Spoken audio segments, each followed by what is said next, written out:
We put all three of you, my sister and my brother, we gave all of you a university education. We gave you a roof over your head. We provided for you. You know, she laid it on thick, my friends, thick. So I eventually, because these are my parents and I love them, and I don't know really how much of a choice I had in the matter, but I eventually caved in. Now, up to that point, the relationship I had with my parents was one of a child and a parent. It was like this, right? Because I left home when I was 17. And so to that point, the relationship's not fully formed. It's still child-parent. Now, when they came to live with me, I'm 30. And all of a sudden, the life experiences that I am beginning to have, they had, and they were able to relate to as adults. So, for instance, I was engaged to be married, and I got married and started questioning things. I was in a job I didn't like and was questioning things. And these were relatable questions to my parents. So now the relationship sort of evolved from one of parent-child to now adult-adult.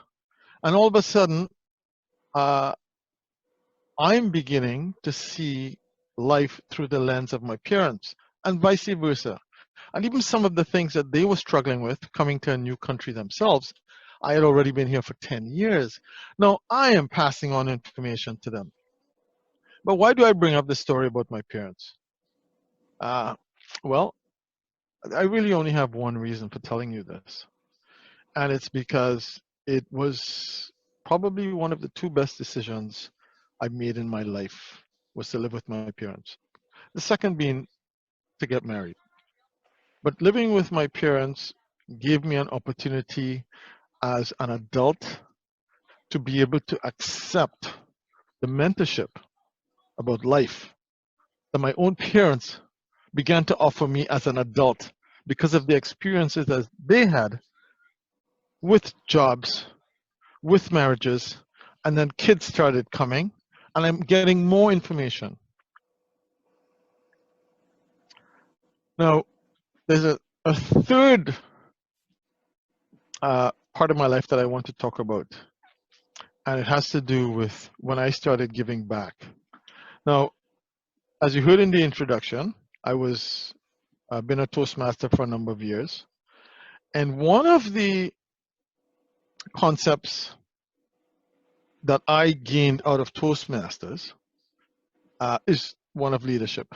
They stress public speaking a lot. And yes, public speaking is a core competency that is offered by Toastmasters.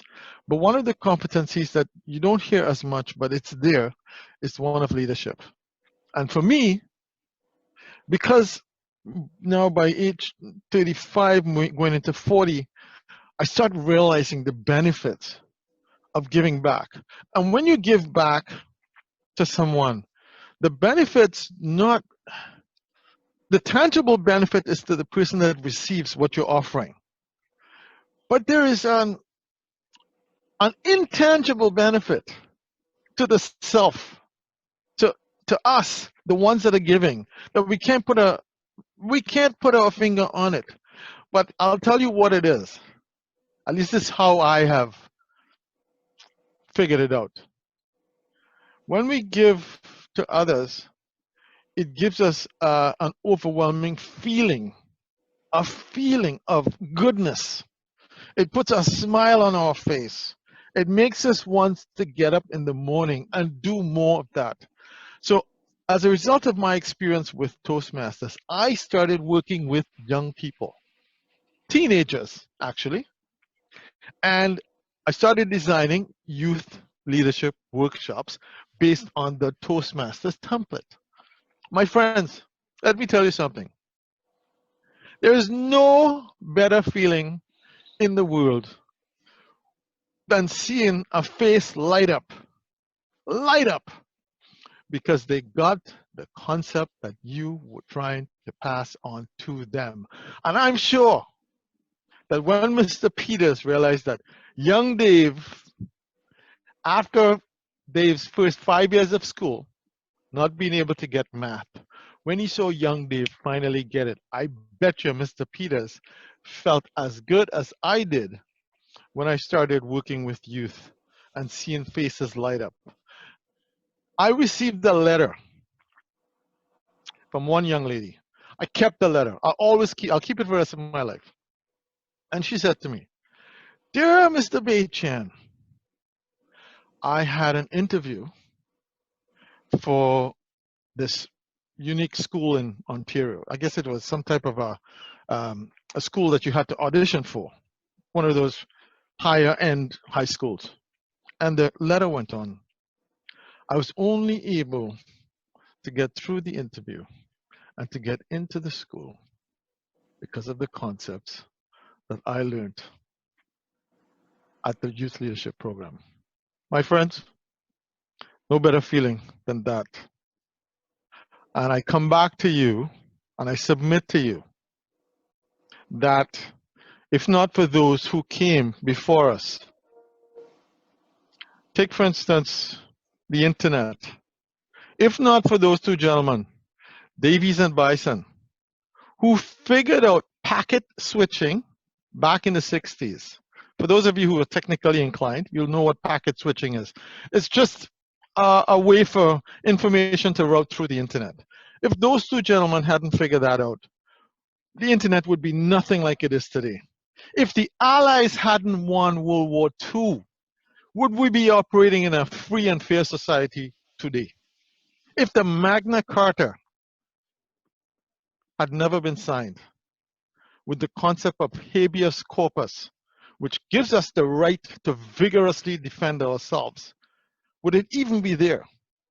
The point is, again, we stand on the shoulders of those who came before us, and it is in our best interest. It's our duty. It's something we have to do, we ought to do.